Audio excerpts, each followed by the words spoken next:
not the photo you're expecting to see after a sequence like that, and to be honest, me neither.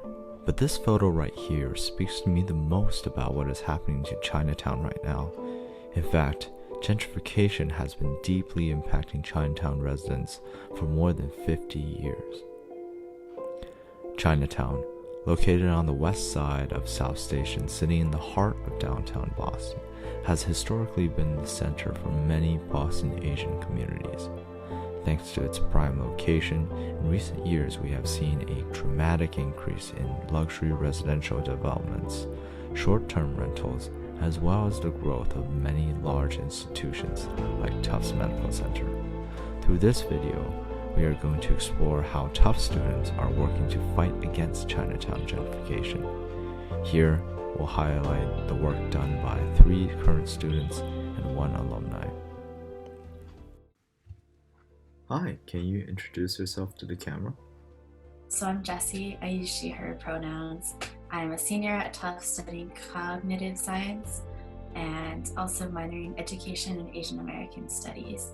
And in Boston Chinatown, I support different actions that were going on with the Boston Chinese Progressive Association, and then also Asian American Resource Workshop if they had things in Dorchester or around. Yeah, so my name's Ashley Shen. I use she, her pronouns. I currently work at CPA.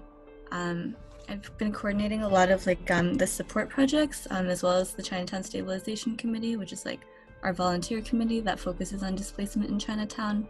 I do fundraising and communication stuff too. I'm Maria.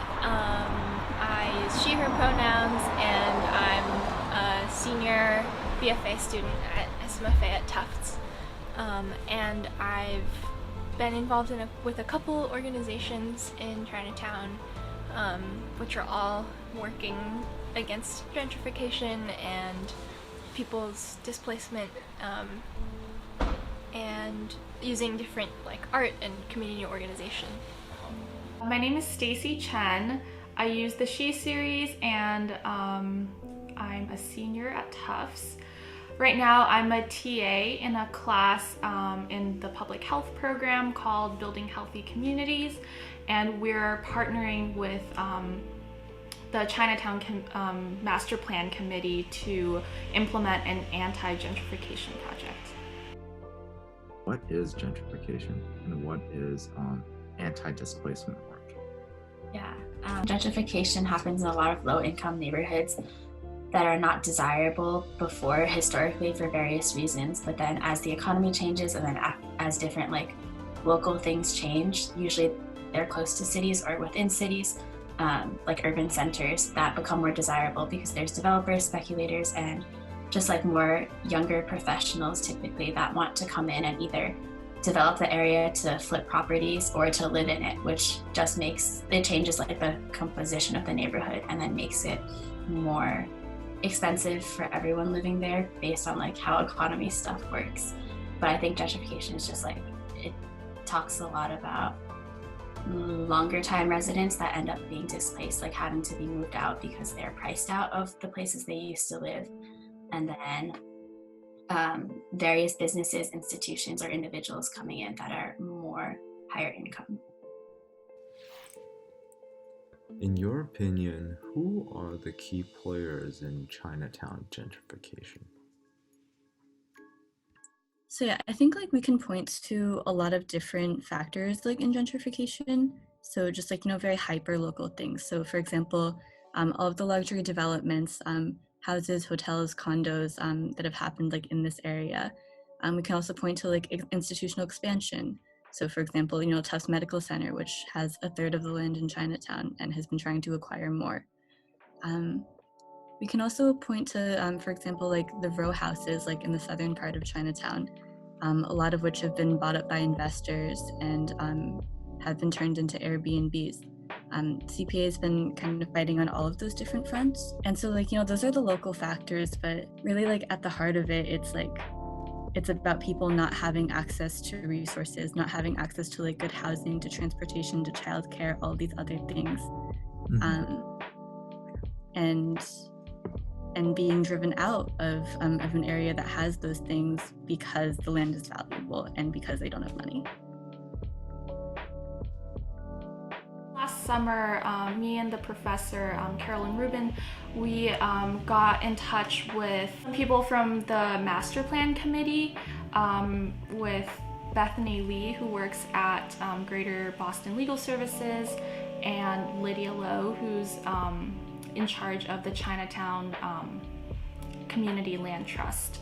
So we were thinking of ways that we can advance the goals of the 2020 Chinatown resource document of like what they want to lay out for the goals of the community in 2020.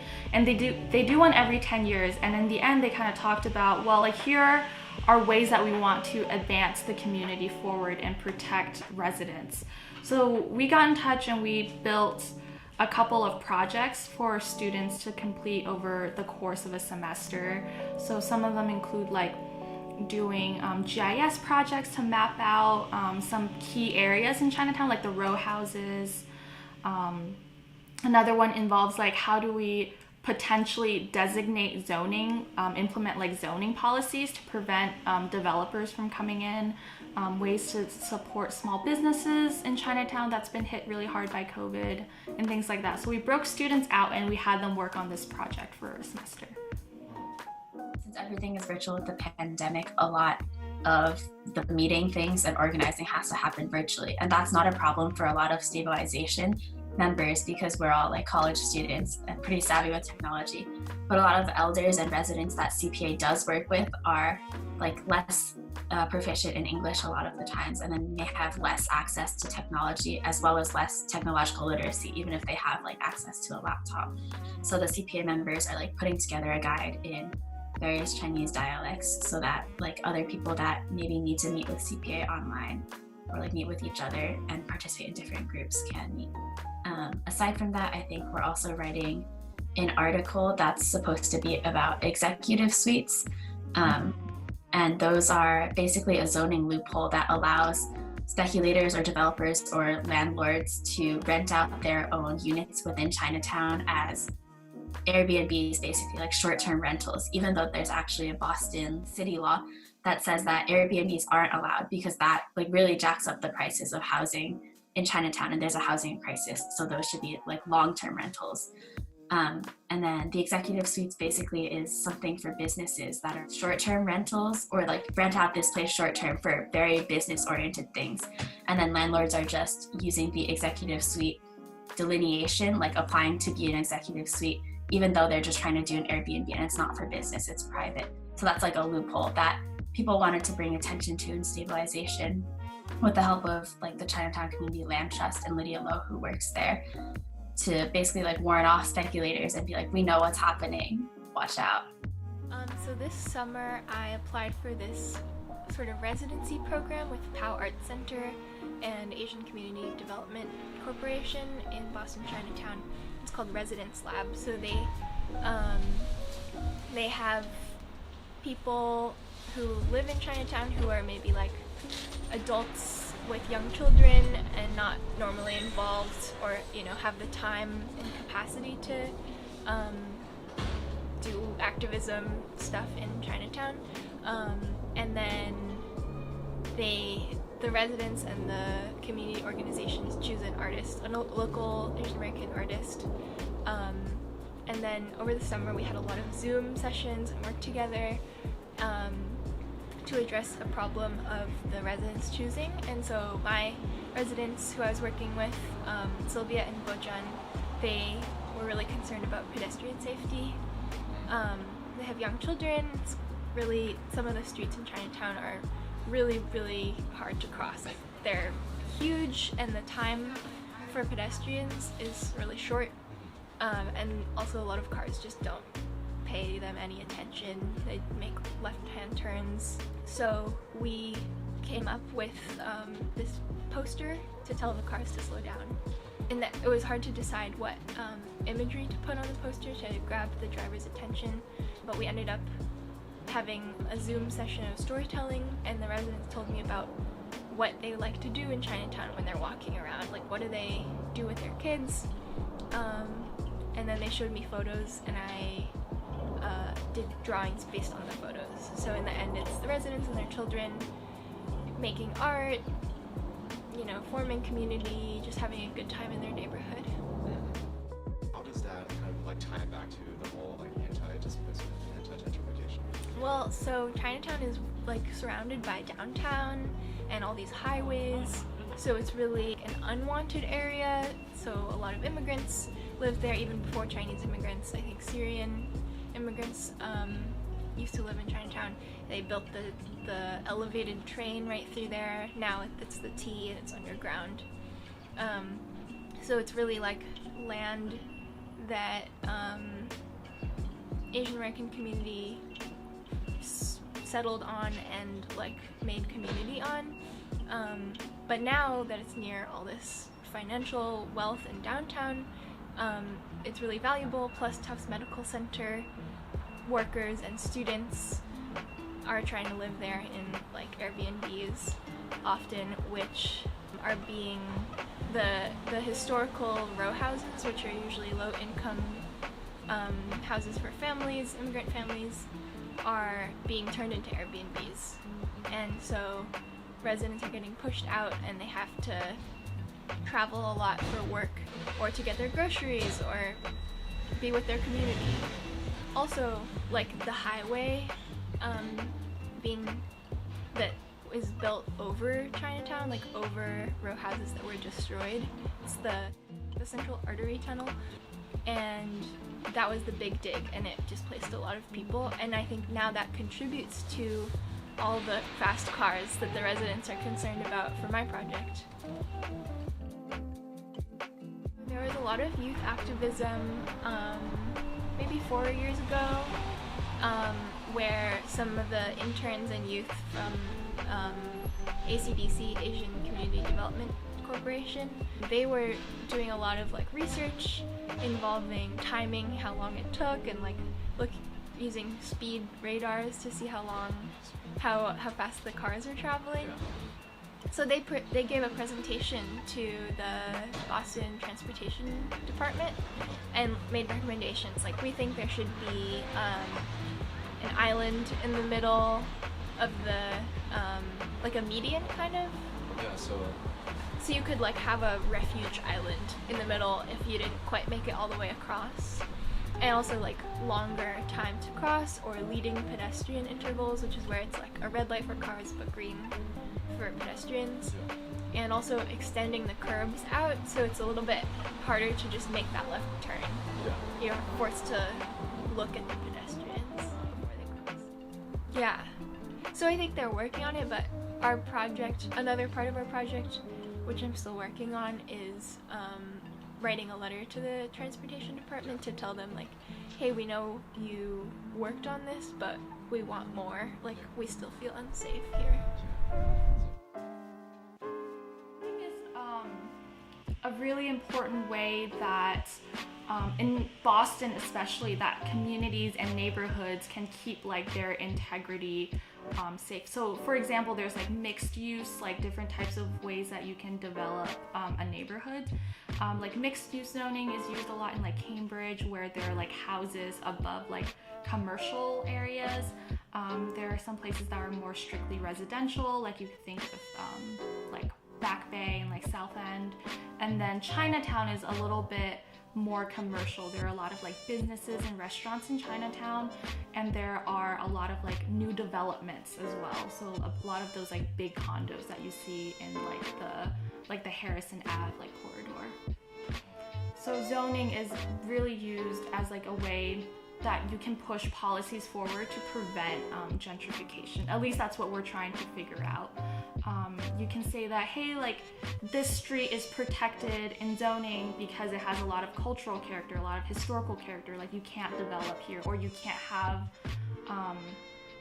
so many people live like densely together. So in my Asian American Studies class, my professor, I think, was teaching about Asian American identity in a way that really centers the people at the margins that are often like invisibilized in something that she calls like invisibility within invisibility, because there's an idea that Asian Americans are often like forgot about in a black-white binary of US racial dynamics. So she really pushed always like centering community work, centering people that have multiple marginalizations, like not just Asian American, but who has the least language access, who has the least income, who has like citizenship, and who doesn't, because those all come with different privileges and marginalizations. And then I think a lot of us in class felt more like politically conscious throughout the semester, but not sure of how to translate like these feelings of injustice and like helplessness almost into action. Like, how do we do anti-racist work? How do we try to make society a better place, because we see all these systemic challenges? She brought in alumni 1 week so that alumni that had taken her class and were doing work in various different fields could talk about their experiences and how they like bring their political analysis and consciousness to the work that they're doing. So there was one alum who was an organizer at CPA at the time. And then he talked about the work he was doing, and then like basically kept in contact with the class a little bit. So whenever there were actions that CPA had already organized, we could join. And I think that was really formative to me for like staying involved in community work, because it wasn't just working with these communities I'm unfamiliar with as a college student that's like just around the area, but I also like went with friends that I was making in the class, and then like being able to discuss together why it's important to do this work and feeling supported by them, because we all have like similar questions and are like working through things all the time. Being able to discuss our experiences with each other, I think really brought like a sustained commitment forward to keep working in the community.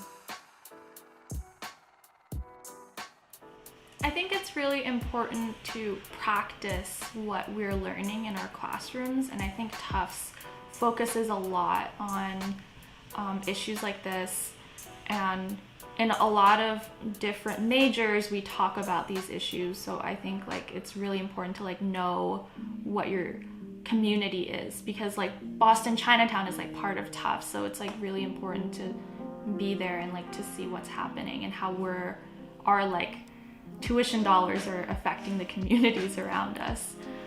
Personally, I have like family members who live in Boston Chinatown, so I've like kind of grown up around the area, and I've seen like how much it's changed. And like as a child, I didn't know how much of this was like because of Tufts. So like coming here and learning about this has been really like eye-opening. Based on what you've seen through your involvement in your project, what do you think the future of Chinatown holds?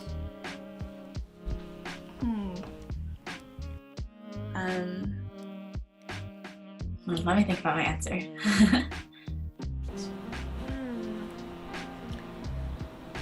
What do I think it holds, or what I like hope? It's your choice. Okay. I think that people will always be organizing in Chinatown. There's so many different groups, all working together and also on different things. So I think the future will be youth activism, and as well as adults, and hopefully working toward more green space, more affordable housing, less pollution from the highways, and yeah, maybe more like places to come together.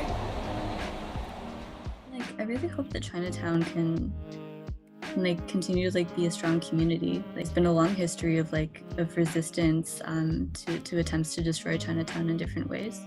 Like, this community has a really long history of survival. Yeah, I want to see that continue. Through my work at CPA, I've been seeing a lot more about how Chinatown has turned itself from like a place that like local government, like politicians really just like kind of like wrote off, into something that's like been politically important in that way. I'm trying to get the needs of like residents met. At CPA, we've been doing so many different initiatives with like particularly community organizations that are organizing communities of color. So there's a real place for the Chinese community, and like for like folks like at CPA, you know, for Chinatown communities, to be a part of like a multiracial fight for justice. And justice here meaning things like good housing, things like having like good jobs, like living wages, equitable access to transportation, having like, not messing up our climate. Like I think all of these things are like very interconnected. And yeah, and Chinatown has a place in that as well. I think that the future holds like a lot more organizing as the youth grow into stronger roles and stay committed to working in Chinatown and like gentrifying neighborhoods against displacement and various issues that the residents face. And then the youth are often residents too. I think if Tufts tries to put more money into developing Asian American studies and letting those classes be accessible to students that are not just undergraduates would be really great, because our graduate programs have students with like a lot of different skills and a lot of interest in serving their communities. So if that happens, then I feel like Tufts would be like a much better neighbor to Boston Chinatown. And as for the neighborhood itself, I think a lot of environmental issues and environmental justice problems are going to be coming up in the future. So I hope that, there's better communication and partnerships in Chinatown to like Tufts and the city to try to mitigate that.